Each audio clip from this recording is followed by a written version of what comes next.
So welcome to this next edition of SebaCast, and I'm absolutely delighted that Beth Powney is with me, and we're going to be chatting about something that we hope to do, a conversation that we'd love to develop in the new year around women in ministry. Hi Beth, how are you doing? Hi Joff, I'm really well, thank you, and it's a real pleasure to be here. It's great to have you on the podcast, but it's great to have you in Seba, because you're now in Seba, Oh yes, I came across the border. which was a big step because you've been in Eastern Baptist Association for many years in different ways. Yes, although I did have a quick 9-year visit to the CBA, actually. Oh, Um, okay, yes, you were in the CBA for a little yeah, while. before returning to the EBA when I became regional minister. And then I left that behind and I've moved down south to the beauties of East Sussex. So, Beth, we've been having a conversation a little bit about how we can support women in ministry better here in Seba. And we know that you've done a piece of work in Eastern Baptist Association when you were the team leader there. So we're going to chat a little bit about that in a moment or two. But it'd be great to get to know you a little bit. Now, I know you, and I know Stephen, because we go back some distance. We may touch on that in a moment or two. But just tell us a little bit about your family and your friends, or your context at this point in time. Yeah, sure. So yes, I'm married to Stephen, and between us we have 3 children. And they live in East Sussex, our daughter, which is why we're down here. Emma is married to Ed and lives in Battle. And then our sons live in Berkshire.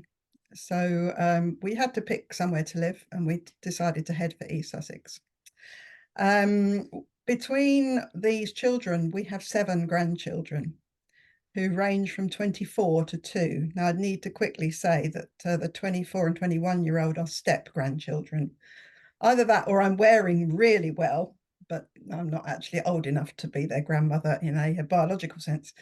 And so retirement is great in so much as we've been able to go to, carol concerts and give lifts to grandchildren and just be there in a way that when you're in ministry or working in any job, you actually can't do that. So that's been one of the delights of moving down here, being closer to family. Um, so yeah, Stephen is also retired, sort of, but he finds lots of jobs to do. I tell him he's not really retired. And we're trying to work out what it is to live this different sort of life, but enjoying it so far. I always love meeting up with you and seeing you because we do go back, a few years now, a couple of decades, I think, Yes. and actually probably knew each other a little bit before you actually came into ministry. But then you joined Vis-a-Vis when I was at Vis-a-Vis. But what were you Yeah. doing before you began ministry? Oh, yes. So when I left school, I trained as an occupational therapist. So I worked in the health service, had a break when I had my children, but went back when they were in junior school. And so I was an occupational therapist working in care of the elderly in the dear old NHS. So it holds quite a strong place in my heart. And then from there, God called me to come and work for Vis-a-Vis Ministries. And I believe, Joth, you were on the interview panel. Oh, I think I was, yeah. Or if I wasn't, I like to claim that I was. Well, I think you probably were. Yeah. And so I joined Vis-a-Vis to run their gap year program, which was about placing 18 to 25-year-olds to work in churches to help churches with their children and youth work, as well as looking after the volunteers that worked with the evangelism team. And I have to say, it was probably the most fun I've ever had Mm. in any job. I think I delighted working with that age group and seeing them grow and mature as people and in their faith. And I learnt such a lot from them. And I learnt such a lot interacting with a whole range of different churches and different denominations as well, which, as it turned out, stood me in good stead for where God took me next. But Yeah. you Which don't know what God's got in store, do you? to my understanding, so you came on board at Vis-a-Vis, then I was kind of on my way out into Baptist ministry, and then you eventually took on my old job, I think, in terms of director of training or whatever. Yeah, that's true. I did. Yeah. Yeah. I did end up part of the leadership of Viz and looking at the wider training needs of the organisation and things like that. And then God rattled my cage and dropped a bomb really in suggesting that I moved into pastoral ordained ministry. And one of the reasons that was such a bomb in my life was that we were members of a church that didn't believe in women being ordained or preaching or being an elder. So for God to say to me, you know, you ought to train as a Baptist minister, I think I probably said to God something on the lines, "You're having a laugh," because how could that be? How could that happen? Mm. Um, but a very excellent regional minister called Sheila Martin, who many people would I know remember, she, yeah, um, was incredibly supportive in that process and helped us navigate a way through being called into ministry when the church I was a member of didn't believe I could be. yeah. So it was a tricky time, but one which we felt held by God, and I just knew where God was leading me. So it felt like, well, it's going to happen somehow. Just don't know quite how. Um, so yeah, that all happened in the end. So you went into Baptist ministry. Where was your first ministry? So I was in pastoral ministry in Sandy in Bedfordshire, That's right. Yeah. which was my trip into the CBA, Yeah. and actually the only church that I ran. Yeah. And then from there, my dear daughter, who again is a mutual friend of ours, isn't she? Mm. Well, my daughter. She sent me a link to the advert for the regional minister team leader role in the EBA. And she said, "This reads like you, Mum." And I thought, oh, bother. Mm. Because I thought, oh, I think you're right. So although I didn't feel remotely qualified, in fact, I felt like the most enormous imposter, um, I didn't feel I had any choice other than to apply and see what would happen, not actually expecting to get appointed. Um, so my response when they did offer me the job was, oh no, because it was such a shock to my system. And the moderator of trustees said, "You do still want this job, don't you?" I went, "Oh, well, yes." My oh no was, "You can't be serious." It's a lot easier when people say no, we don't want you, isn't it? You kind of go, okay. Well, I was expecting that, yeah. So yeah, that happened in well, I began the role in 2017. Is when I took up the role of regional minister, Yeah. team leader over in the Eastern Baptist Association. So when you were in Eastern Baptist Association, you recognised that often women don't get supported in the same way, and the opportunities for them to develop and grow perhaps aren't the same as men. Do you want to tell us a little bit about how you perceived that, saw that, and what you did about it? Yes, there's kind of two aspects to this story. One was on the very basic level of, well, let's look at the female ministers that we have in the EBA and how can we gather them together and just encourage them and make sure that they feel valued. So that, if you like, on a basic level, was one aspect of being very intentional about trying to maintain contact with our women ministers. And over the time I was there, certainly the number of women ministers we had grew quite significantly, which was very exciting. But in addition to that, I had one of these light bulb moments after I first met Jane Day, the centenary enablement worker. Anyway, it's one of those odd titles, isn't it? But Jane Day, who does a great job. The first time we met in a cafe just outside Cambridge Station, we were talking about the fact that in the regional minister team leader group, I was the only woman across regional Mm. ministry. Generally, there were very few women. There were about half a dozen. And how could this change? And as I left and was traveling back by train, I thought about another conversation I'd had where I had heard about the fact that the Anglican Church had intentionally run a program to develop their women priests prior to the agreement to have women bishops going through synod. because they knew once it went through, they needed to take action quickly, but they were very intentional about what they did. So that then, I think there was a Holy Spirit moment in this, because then there was this nudge of, well, in about 2 years, I knew of about 5 regional ministers or even team leaders who were retiring, probably. And I thought we have a 2-year window to do something to really help our women ministers think that they can stand up and be counted. Yeah. For them to think, yes, I could go for that, whether they get it or not.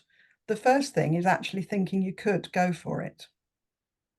So I then spoke with colleagues Phil Barnard and Jeff Colmer in neighbouring associations and said, how would you feel if we put together, Jane and I, some kind of programme for women ministers who we perhaps see more, I don't know, wider leadership potential in, and run it for 2 years and see what happens. So, cut a long story short, that's what we did.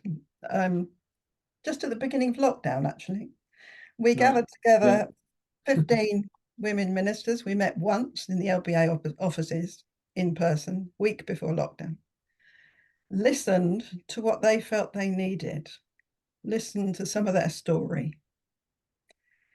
And then Jane and I went away and thought about what we could offer. So we proceeded to meet every other month on Zoom, mostly, as it turned out, which had pros and cons, to be honest. And within that meeting, we would invite a key female leader to come and share their journey and speak perhaps about something in particular on their heart or their specialism, if you like. And then everybody had a chance to ask questions. So this was a whole range of people. Lynn Green, Bishop of London. She's not the Bishop of London. Sorry, that made it sound like she was.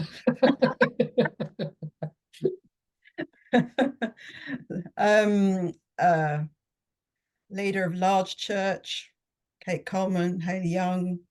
People that had different journeys and were doing different things that could bring different flavours.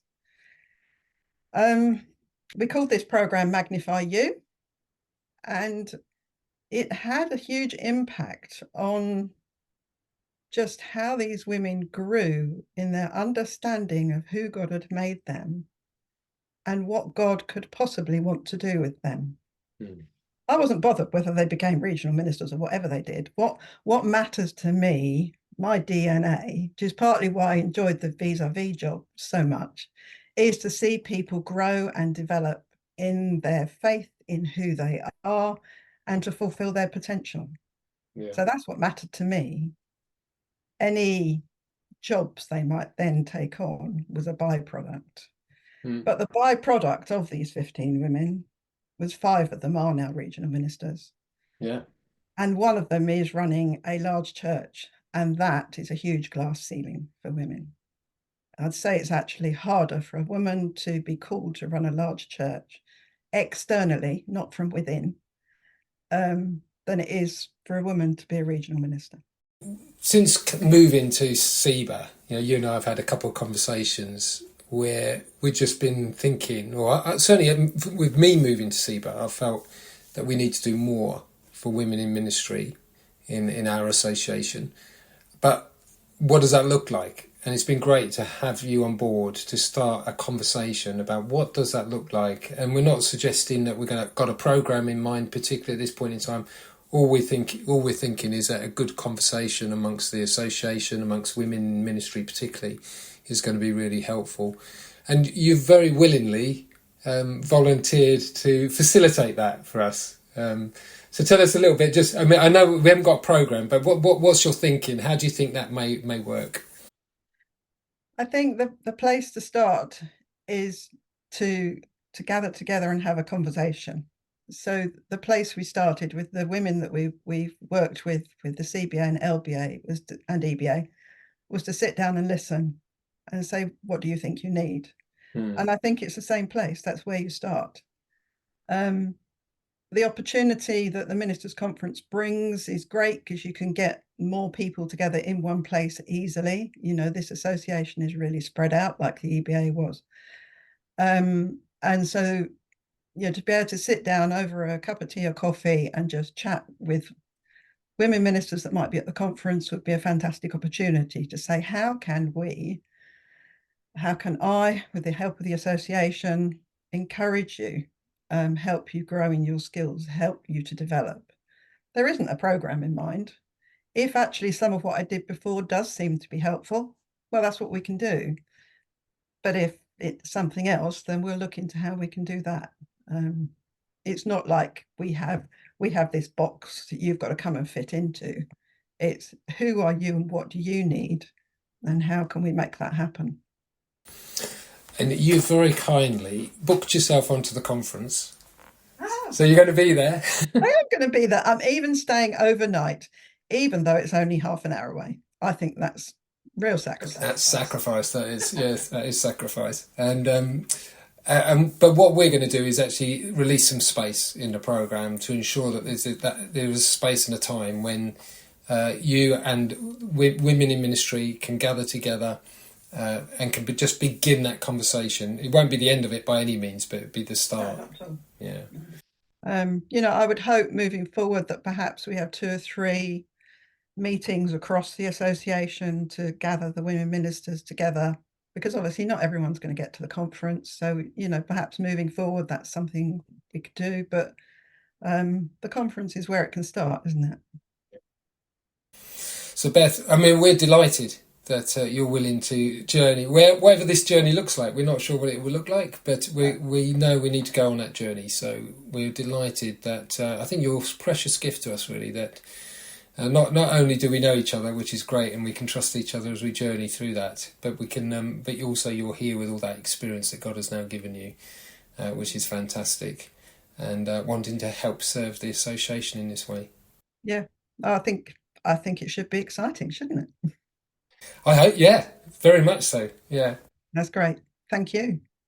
Well, thank you, Beth, for chatting to us and telling us a little bit about that. And we look forward to the Ministers' Conference. So if you want to be part of that, please book onto the Ministers' Conference. It gives you an opportunity to meet up with Beth over coffee, tea, but also a more intentional conversation at the conference. And then we pick up that conversation. If you can't be there for some reason, but want to just connect with Beth, we're going to put Beth's details in the blurb underneath this, so you can find her email address and make contact with her as well. I think that will be absolutely fine. Yep. Bless you. Thank you, Beth. Thank you. All right then. Bye.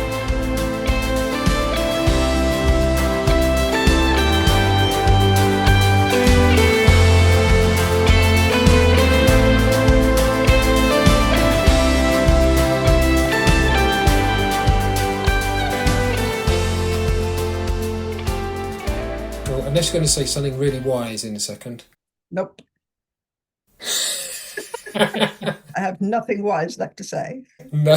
Okay. In that case, I will stop recording.